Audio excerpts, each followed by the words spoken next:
Okay.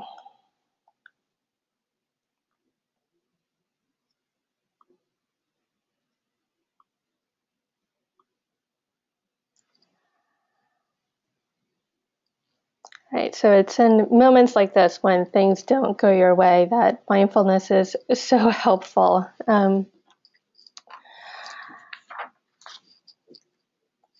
And with that, I invite everyone to simply be here. You've already taken the time out of your very busy day to join me. So I invite you to turn off your email, put your phone on mute, pause or silence your phone, and just simply be here. We're always so distracted and we're being pulled in 100 different directions, and it's really this inability to be at any moment that our mind is constantly somewhere else, that we're constantly living in this state of distraction, and that's really what we're trying to break. It's that habitual pattern of busyness. So I really invite you to just simply practice being here. And I want to start with this question of just checking in with yourself and asking yourself the question, how am I? How are you? If someone asks you the question, how are you? The typical answer is, of course, I'm fine, right? And really just being honest with yourself about how you are in this moment. That doesn't mean that we have to change anything or that we get stuck in this desire for things to be different. So just noticing how you are in this moment. So you may be pretty busy from your morning already, or you may be looking forward to December and upcoming holidays, or you may be slightly agitated, or however you are, just making room for however you are in this moment.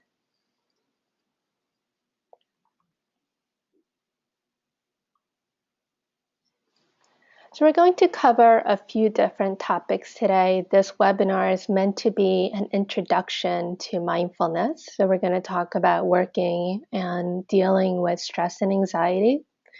Going to give you a little tutorial of what mindfulness is and isn't, and we're going to do a little mindfulness and meditation practice.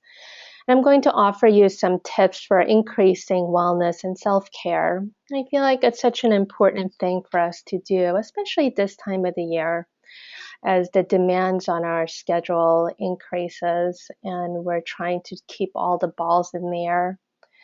And towards the end of our session together, I'll also give you additional information about an 8-week course that I'll be offering starting in January.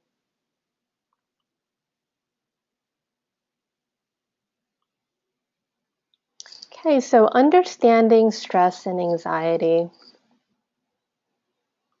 And we often use this word stress to describe lots of different things that we experience, but I want to give you the definition of what stress is. And stress is a reaction to a stimulus that disturbs our physical or mental equilibrium.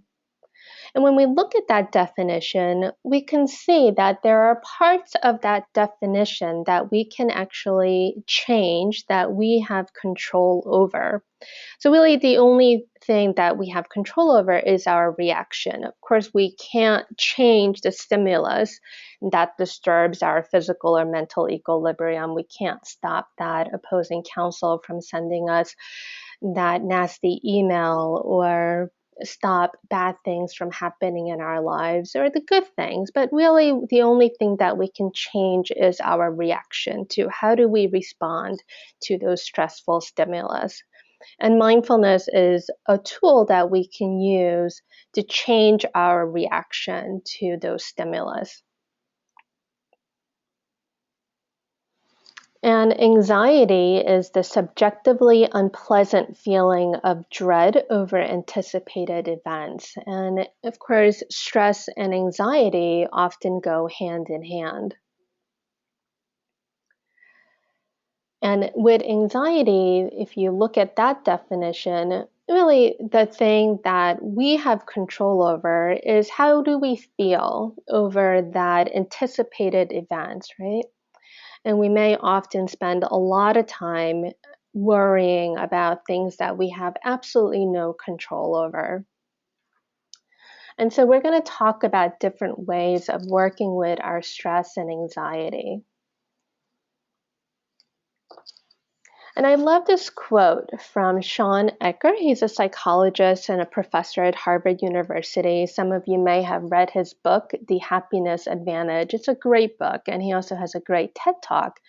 And he says that 90% of your long-term happiness is predicted not by the external world, but by the way your brain processes the world. And I think it's so important for us to recognize that we actually have control over a lot more than we actually think. We're not these bystanders where life happens to us, that we actually can change how we feel about our external world just by how we change how we think about these different events. So I want to talk a little bit about what happens to us when we're under stress. So let's just imagine that we're sitting at the office. You're sitting at the office working on your cases, and the phone rings.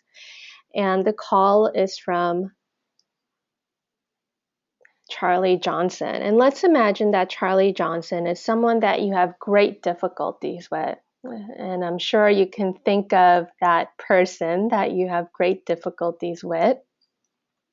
And so really imagine yourself in this situation and just notice what happens to your body when you're in the office and the phone rings and this person that you're having great difficulties with calls. So you can just type into the chat box some of the things that you may notice. So you might check in with your body and notice how you're feeling and imagining that this person is calling you. You might notice your stomach clenching, you might notice your jaw tightening, or whatever you may notice. So if you want to participate, you can just type into a chat box just some of what you might notice when you're under this very stressful circumstance.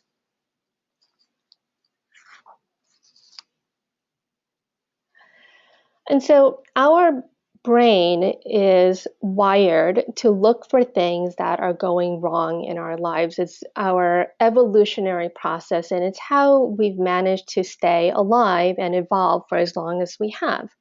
So when Charlie Johnson calls your brain, the amygdala, which is this fight or flight response part of your brain, doesn't really know the difference between Charlie Johnson calling and a saber-toothed tiger jumping into your office and trying to kill you. So the response that we have is very similar to a physical threat, when even though there is no physical threat in that situation.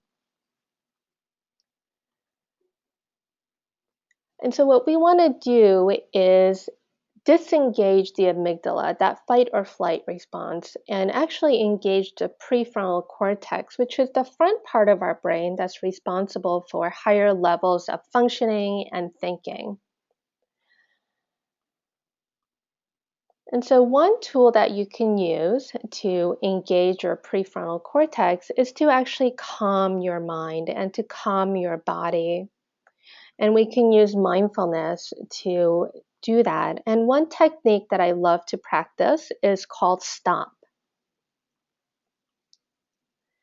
So when Charlie Johnson calls you and you're at the office, or your uncle at the dinner table over the holidays says something that really just triggers you, see if you can remember these 4 steps. So the first step is to just stop. If you can just tell yourself stop, and this may be your thought process, this can be your physiological response, whatever you are experiencing, if you can just remind yourself, stop.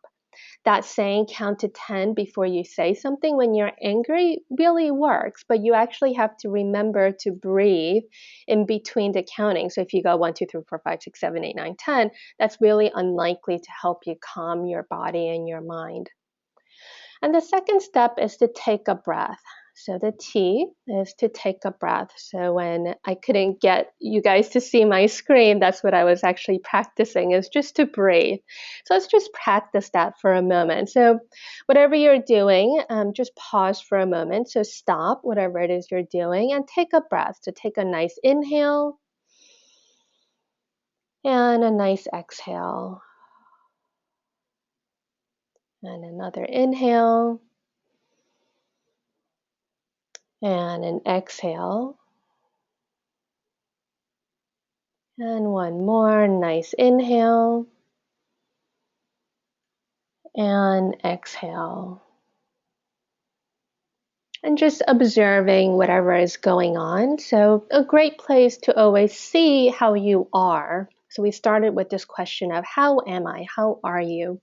So just notice how is my body? How's my breathing? And is there anything you can do to change how you're feeling in that moment? And if you're engaging with somebody else, if you're having a heated conversation with your uncle over a dinner table about politics or one of those topics you're never supposed to talk about over the holiday dinner, just observing, how is he responding to this situation? Is his face turning red? Can you see his jaws tightening? And then to proceed mindfully. And we'll talk a little bit more about what that means in a moment. So let's move on and talk about what mindfulness is and isn't. The definition of mindfulness means to be in the present moment without preference or judgment. And you might be asking yourself, well, what does that mean? And perhaps you can relate to this image. Does your mind always feel like this, as though you're constantly in a state of pen and you're not anchoring yourself in the present moment? So perhaps you've had this experience where you're writing a brief or you're reading a book or something that you're working on and your mind just checks out, right? So and you come back to that moment and you're like, wow, where did my mind go? Or perhaps you're at the office and you're thinking about all the things that you have to do at home, or vice versa, right?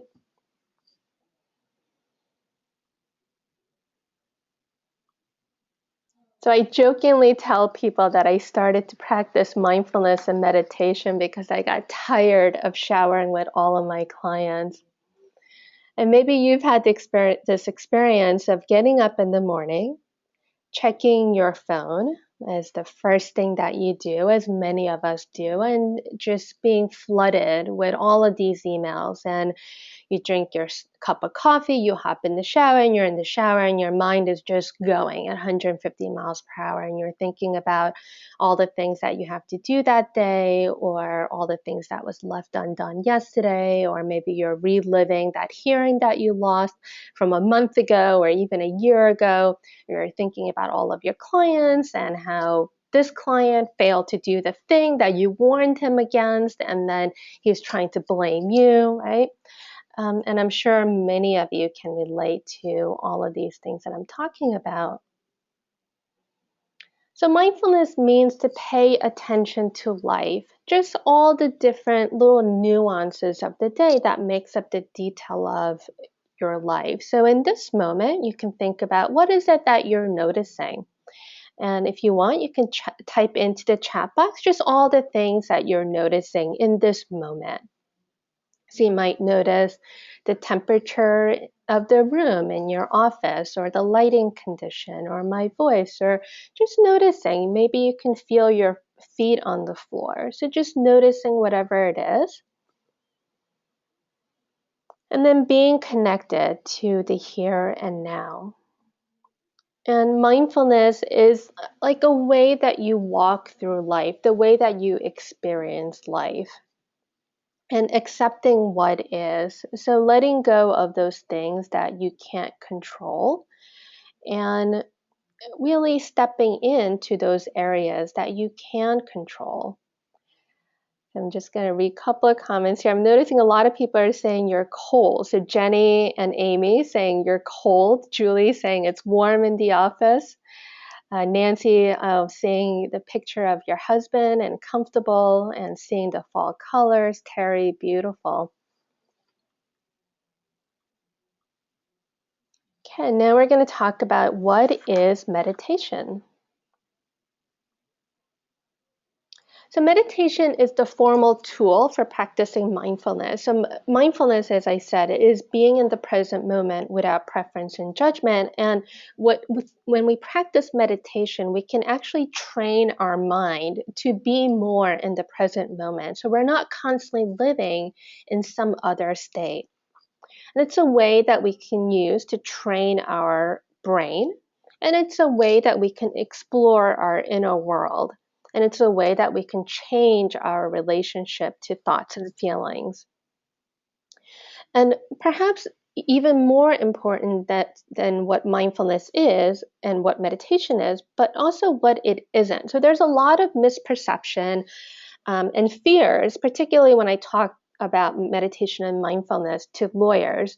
So meditation is not about having a clear or a blank mind. So oftentimes I'll talk to lawyers and they'll say, well, I tried meditation once and it didn't work. And I'll say, well, what does that mean? It didn't work. And they'll say something like, well, I couldn't clear my head. My mind was still full of thoughts.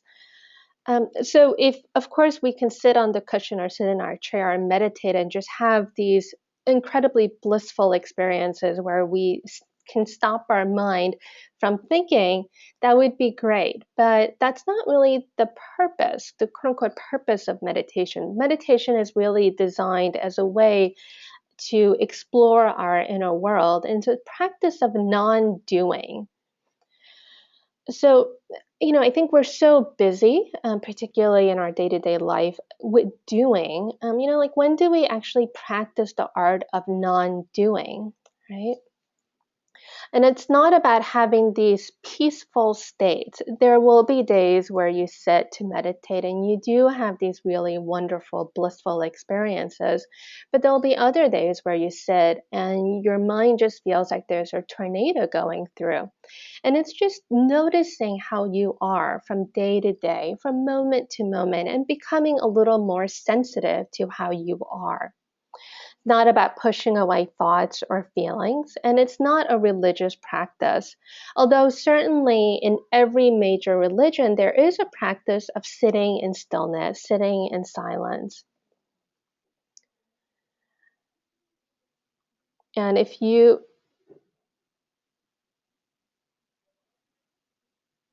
have any other fears or thoughts about what meditation is or it isn't, you can type it into the chat box as well.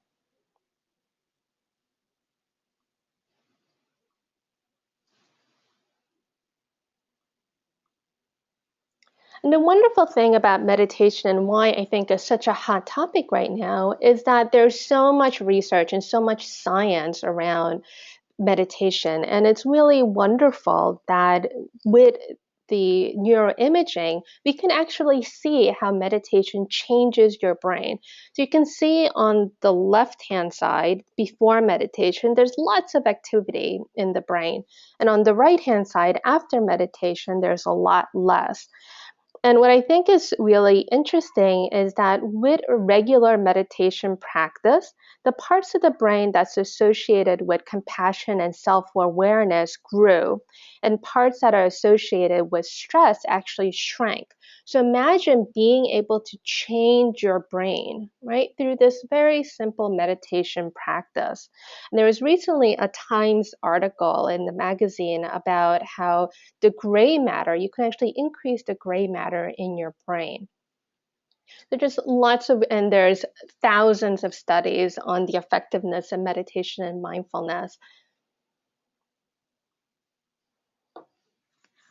Okay, so I think we've had a chance to talk a little bit about what mindfulness and meditation is and it isn't. And I want to give you guys an opportunity to actually try meditation for yourself.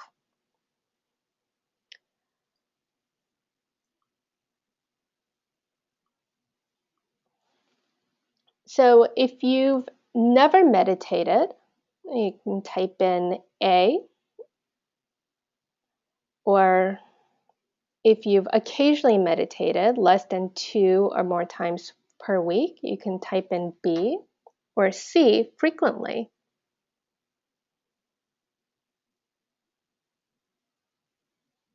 Okay, so pretty mixed. I would say about a third of you have never meditated, and another third occasionally meditate, and C, frequent meditators. So it's really great to see all these different ranges of people that have experiences with meditation and mindfulness.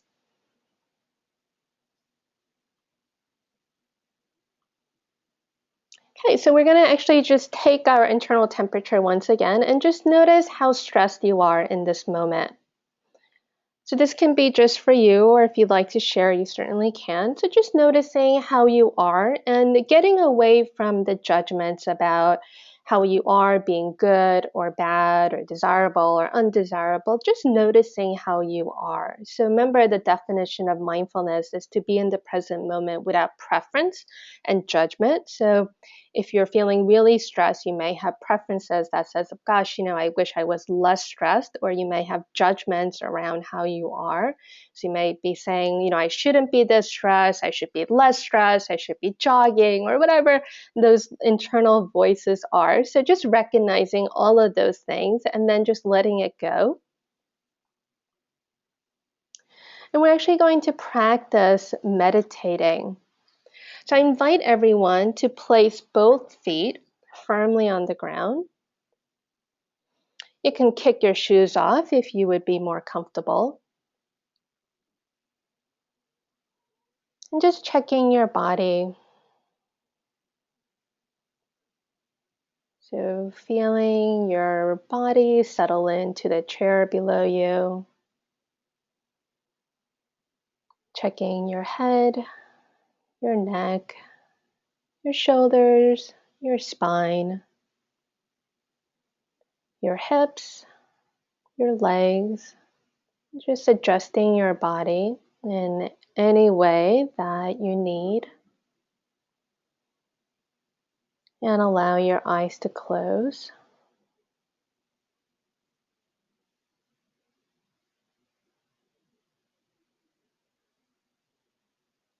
Just taking a moment to notice what this experience of sitting here with your eyes closed feels like.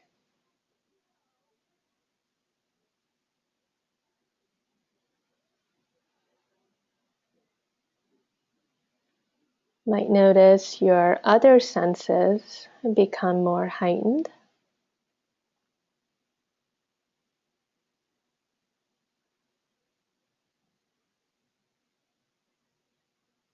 Might also notice different physical sensations.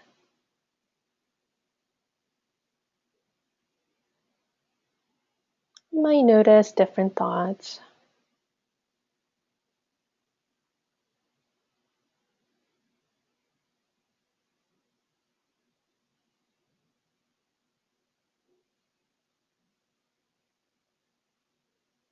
And making room for all of these experiences.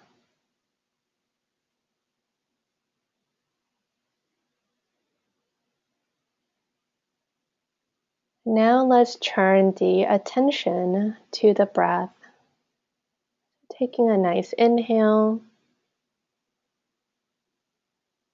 and exhale. Another inhale and an exhale.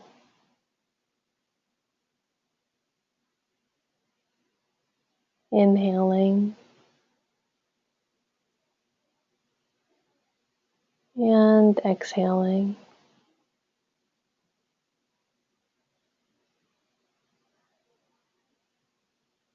Just allow your breath to settle and just following your breath.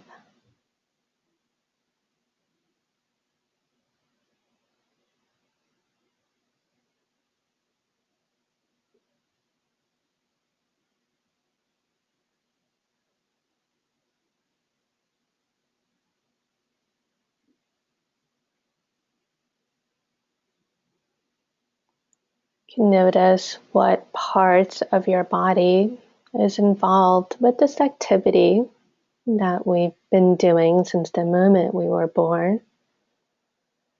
So you might notice your chest rising and falling as you breathe in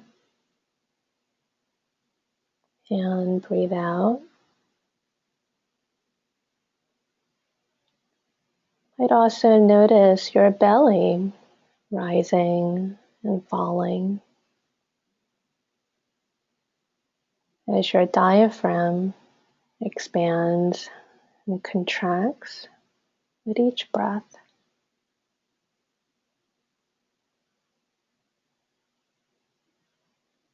I'd also notice the cool air entering through your nostrils as you inhale,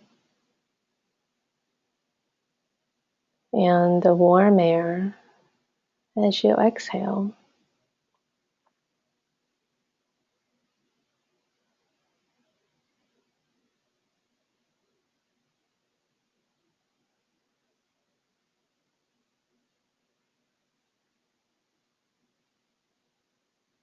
And if you notice that your mind has wandered away, you can just gently return it back to the breath.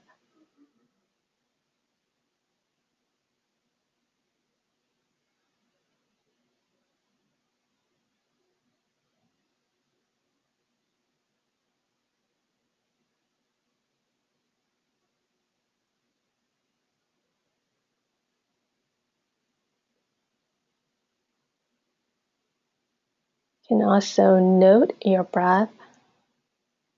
So when you inhale, you can silently say the word in.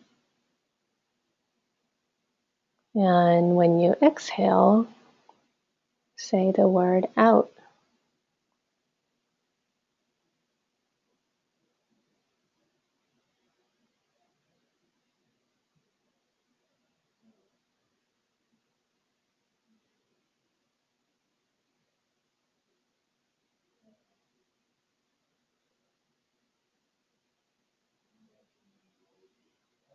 It's practicing being here in this moment,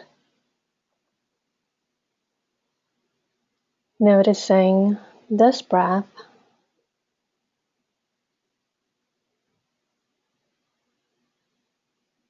and the next.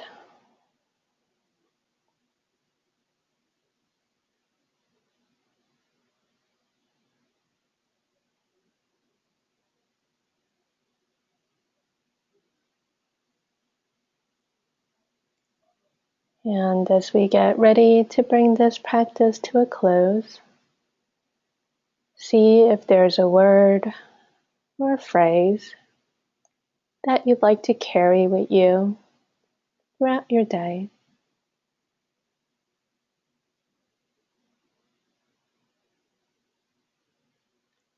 And whenever you feel ready, begin to wiggle your fingers and toes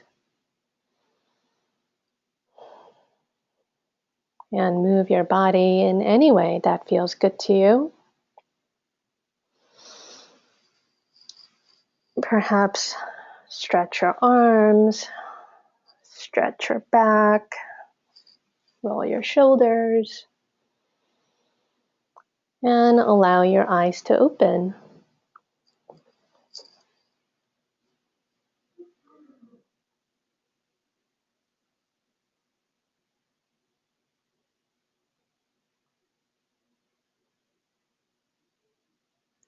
Okay, so just taking another moment and just tuning in with yourself again, and just see how you are.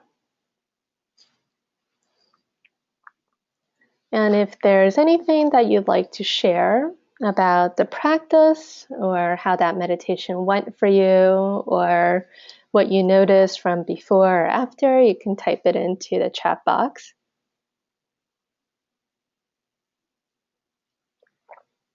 Okay, so I'm noticing lots of ones and twos.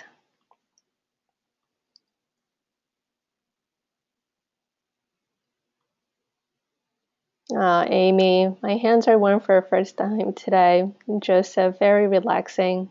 Wonderful. Randall, more relaxed now. Jenny, things have slowed down. Nancy, I feel calm. I like saying in and out with the breath. Yeah, that's a great practice. Terry, that was the best I've been able to achieve to date. Thank you. Doug, enjoy some of the changes in what you said as I compare to many, or in the webinar. May webinar. Terry, clear, calm. Linda, I flunked. Yeah, so I want to just actually talk about this for a moment. I think as lawyers, we are A students, right? We probably haven't gotten to where we are without being excellent at everything that we've done. And I think there's a tendency to approach meditation with the same type of attitude. Like, I have to be excellent at this. I have to get that gold medal, or I flunk at this.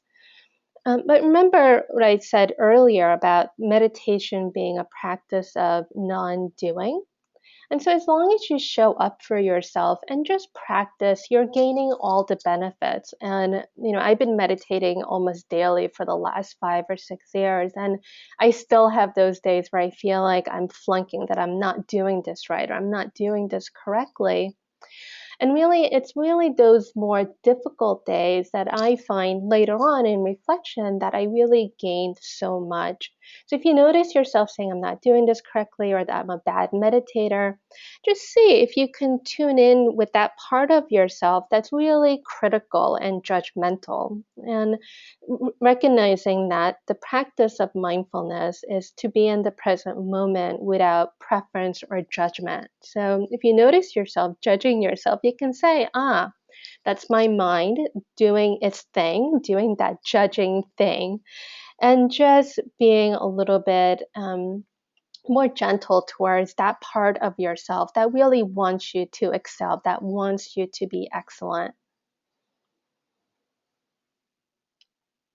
All right, so the chat box is on your dashboard on your right-hand side on your control panel. Much calmer. I started to worry about something, but told myself this was not the time to worry, that I had plenty of time to worry later. So this helped me to relax in the moment. And this was from Pauline. Yeah, absolutely. Worrying is something that we can literally spend all of our time 24/7 doing.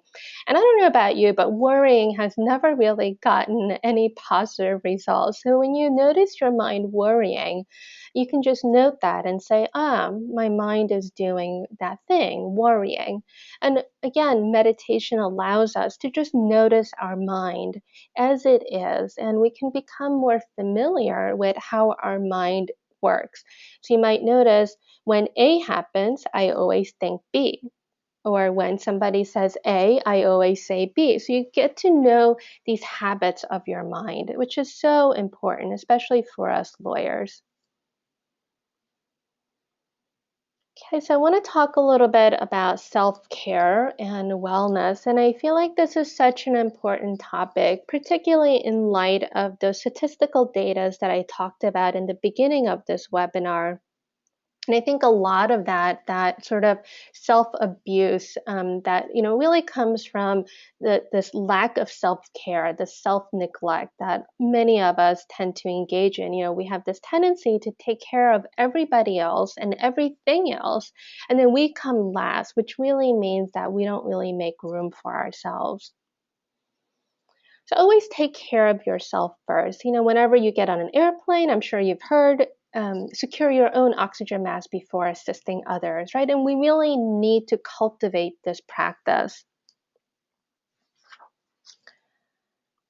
And whenever we talk about self-care or taking care of ourselves, one of the things particularly lawyers will often say is, well, that's just selfish, right? So I want to ask you this question. What is the difference between self-care and selfish?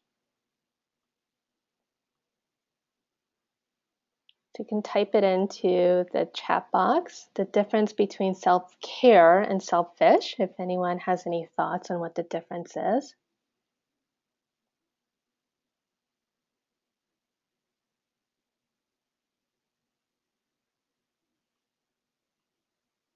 So, self-care is the act of caring for ourselves, is doing things that allows us to be more available towards others. Yeah, Jenny, the motivation, absolutely.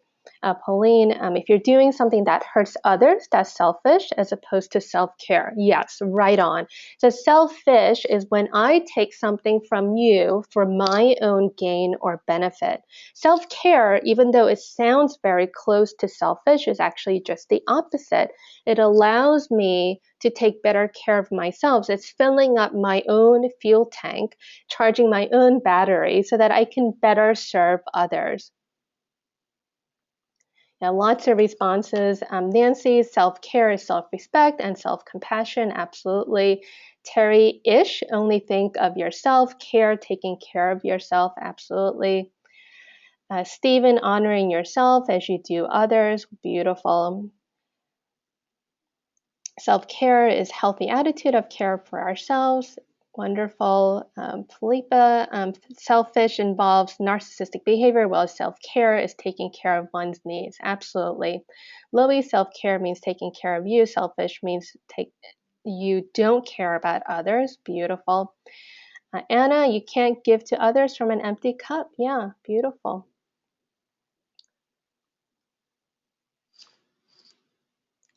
So, when we talk about self care, we need to ask ourselves this question of what needs are not being met, and actually making room for our needs and desires, which can sound kind of scary because we're often not allowed to think about our own needs and our own desires. So, making just a tiny bit of room for ourselves. And when we talk about wellness, I'm talking about three different things. It's really about taking care of our mental, physical, and emotional well being. And you can just pause and see, like, in what areas can I use a little more self care? Perhaps it's in just one area, perhaps it's in more. Some people would add spiritual practice to these three components. So just taking a moment to notice, what areas am I not practicing perhaps best self-care? And one way to tune into our needs and our desires is just checking in and noticing, what are you grateful for? So if you'd like, you can just take a moment and you can share with me and others just what are those things that you're grateful for. And when we tune into those things that we're grateful for, it can be sort of like a guiding light or pointing our compass in that direction of thinking about self-care. Because if we are not taking really great care of ourselves, then we can't make room for taking care of those people or things that we're grateful for. So, Anna, my healthy family and home. Yeah. Julie, my dog having a job in this economy. Absolutely. Joseph, my loving wife and family. Felipa, good job, family, health. Nancy, good health, husband, dog, family, home by the beach. Beautiful. Stephen, my radical family and friends. Jenny, family and friends. Yeah, lots of gratitude towards family and friends. Randall, healthy family and awesome friends like Gina. Thank you. Pauline, dancing and music to enjoy. My husband makes me laugh and understands me. Wonderful. All beautiful, beautiful things to be grateful for. Grateful for family, friends, abilities to give back to community, children, etc. My love and field law and benefits administration. Thank you. And that was from Winoa. I hope I'm saying that correctly. I apologize if I'm not. Okay, so in the last 15 minutes or so of our time together, I want you to just think about this list, and perhaps you can add other things, but just taking sort of an inventory of how you are practicing self-care and focusing your attention on wellness. So the acronym is STAY WELL. STAY, S stands for sleep. Are you getting enough sleep? And most of us are probably sleep deprived. I know I am. T, take breaks, adding movement into your day. And this can be just getting up from your desk, maybe, a couple of times in the morning, a couple of times in the afternoon, and going down to the kitchen and getting a glass of water, or, regularly adding breaks into your day. Our body and our mind is not designed to stay seated to a desk, chained to it for 8 hours or 10 hours or 12 hours a day. Allies, a lot of you already mentioned this, spending time with people that love you. Yoga, mindfulness, deep breathing. W, well-balanced meal. E, exercise, 20 to 30 minutes per day. L, letting go of those things that we have no control over. L, laughing. So I want you to think about something that you can do, let's say, that's going to take less than 10 minutes a day. So when we're making changes in our lives, we don't want to start with something really drastic, like saying, I'm going to meditate for an hour a day, or I'm going to start doing 90 minutes of yoga, or whatever that might be. We want to start small. And all the research indicates that when you set a goal that's almost impossible to fail at, because it's so simple and it's so easy to do, then it makes it a lot more likely that it becomes a habit. So just think about something that you can do, let's say in under 10 minutes a day from this list, or it could be something that pops up into your head, and really just think, and you can share if you like, of that thing that you're going to do to practice self-care. I want you to ask yourself the question, if not now, then when? If you don't start practicing self-care now, is it going to be easier a year from now, or 5 years from now, or 10 years from now? Right?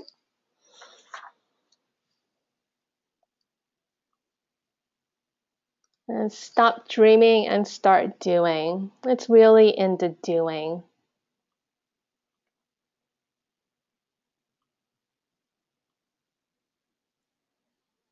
And so if you want to share something that you're going to commit to doing, I want this webinar to prompt some action that you're going to take in your life that doesn't take a whole lot of time, where you're going to actually practice this art of self-care.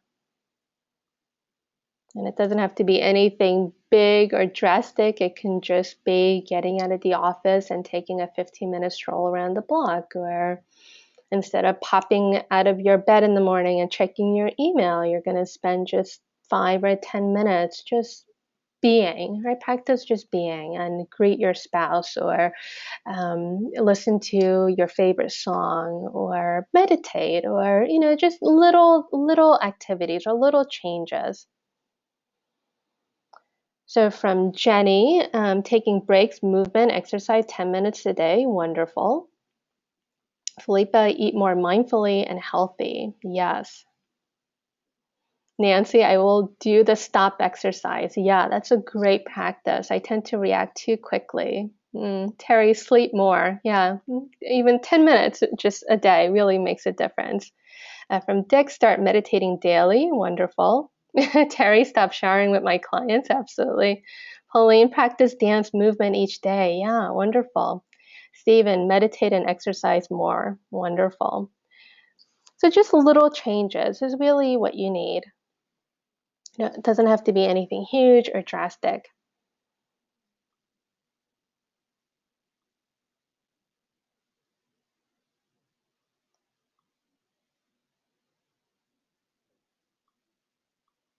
Pauline, try to get to bed earlier. Yeah. Michelle, don't turn on the TV as soon as I get home. Yeah, absolutely. Quiet the noise. Pauline, stop taking my phone to bed with me. Yes, and this is like one thing that I stress over and over again in all of my talks, is to get a proper alarm clock. You can get one on Amazon for like $8, and get the iPhone out of your bedroom. Julie, take time to read more. Yeah. I almost feel like law school has ruined this ability to sit with a good book and just read. And that's something I'm trying to work on as well. So for those of you that are interested in learning more about mindfulness and taking this practice further, I am offering an 8-week course starting in January. So I'm offering 2 classes. One is virtual, which will start on January 12th from 9 a.m. through 10:15. So it's a 75-minute session for 8 weeks. And then for those of you that are in the Bay Area, I'm offering a live course at Sci-Farth starting on January 13th from 11:30 till 12:45 p.m. And for those of you that are joining me on the webinar today, if you register, if you're the first 10 people to register for either the live class or the virtual class, you can get 20% off by using this code webinar20. And I will email all of this information out as soon as this webinar has concluded. So it's just an invitation for anyone that wants to learn more about mindfulness and how to apply it into your daily life, both in and out of law. And I really find that doing a sort of a longer course really helps to immerse you in this practice of mindfulness.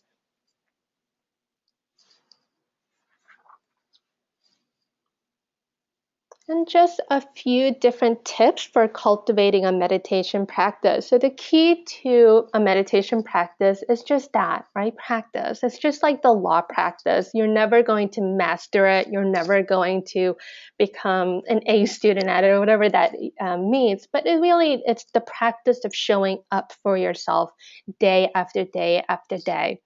So there are just 5 very simple steps for practicing meditation. One is to set a timer. I use Insight Timer, which I find to be very helpful. It has all kinds of settings and bells, and there's guided meditations. And finding a comfortable position. You can either practice sitting in your chair or on a cushion or even lying down. And sometimes when I have difficulty falling asleep, I'll just put on a guided meditation, and that really helps to facilitate sleep.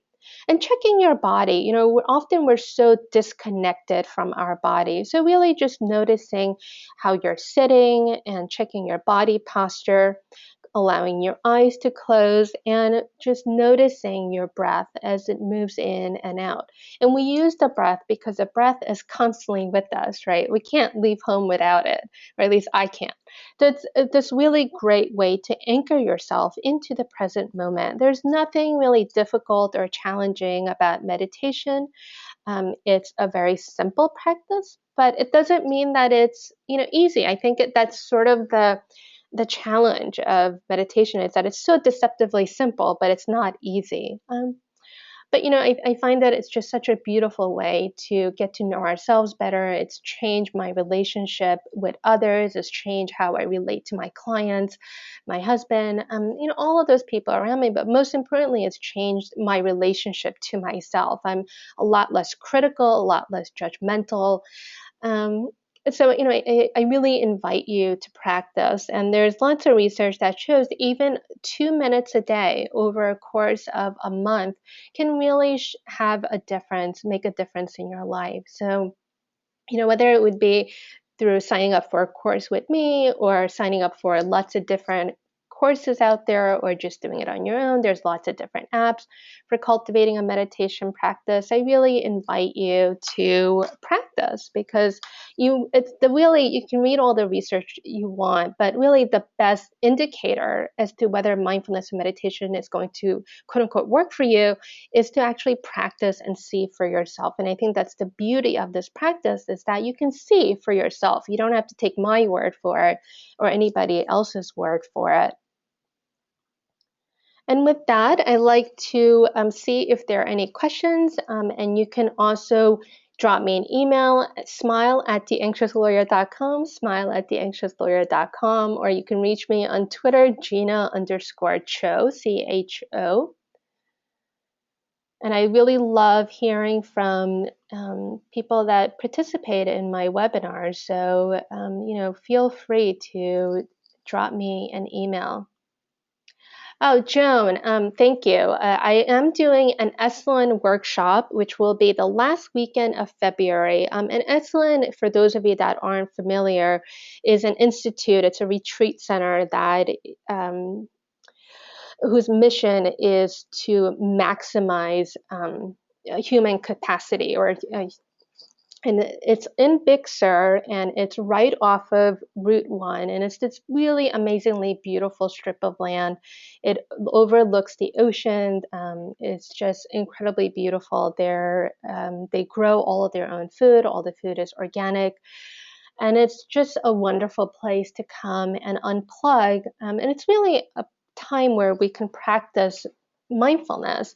It's 3 days, Friday through Sunday. It starts at, I think, 4 o'clock on Friday and ends by noon on Sunday. So, for those of you that are interested in taking your practice deeper, you can join me for the Esalen retreat. I will also include that in my email that I will send out shortly after this.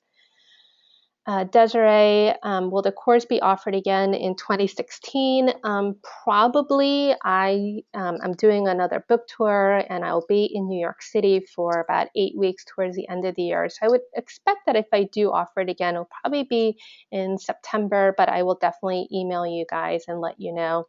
Jenny, this is great. Thank you so much for joining me. Amy, great program. Thank you.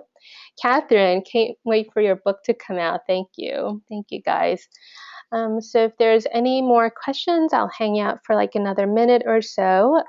But I do want to respect your time, and we're almost at 12. So really want to thank all of you for joining me and for making the time and to practice self-care. And every time I do one of these workshops, I'm always just so in awe and just so grateful for those of you that actually show up and practice with me. So really thank you to all of you for joining me.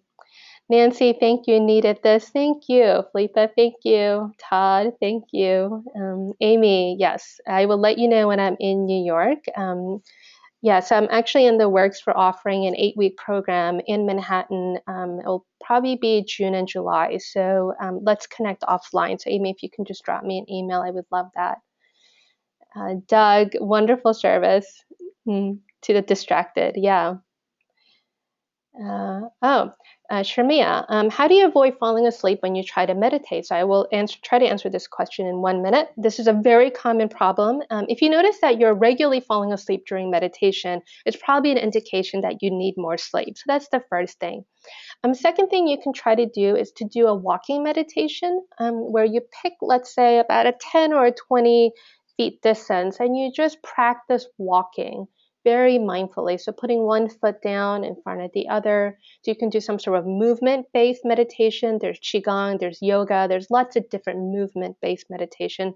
And also you can just allow your eyes to open just a little bit and gaze at a spot that's, let's say, about 4 feet in front of you. And that will allow some light to enter into your eyes, and that will make it less likely that you fall asleep. But I find that with most lawyers, it's really an indication that you need more sleep. So try a couple of those items and see. I have an article on my website, theanxiouslawyer.com, about how to deal with sleepiness. Anna, thank you. Larry, thank you as well. Randall, thank you for joining me. Larry, any plans for Houston? Yes, absolutely. If you can drop me an email, that would be great. I'm actually working with the Lawyers Assistance Program in Texas. Michelle, Miami area. Yeah, wonderful.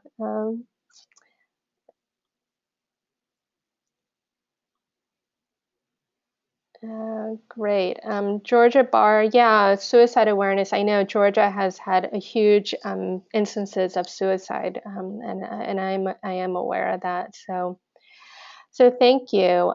Pauline, yes, I will be in DC. I'm planning on doing like a 4-day trip when I'm in New York to stop in DC. But for all of you that either have connections to your local bar or perhaps at your firm and you would like me to come and speak, please drop me an email, smile@theanxiouslawyer.com, because this is one of the things that I love to do the most is to connect with lawyers. So with that, I want to thank all of you for joining me. Thank you so much. And I look forward to seeing you either live or on another webinar or perhaps in my class in January. Thank you.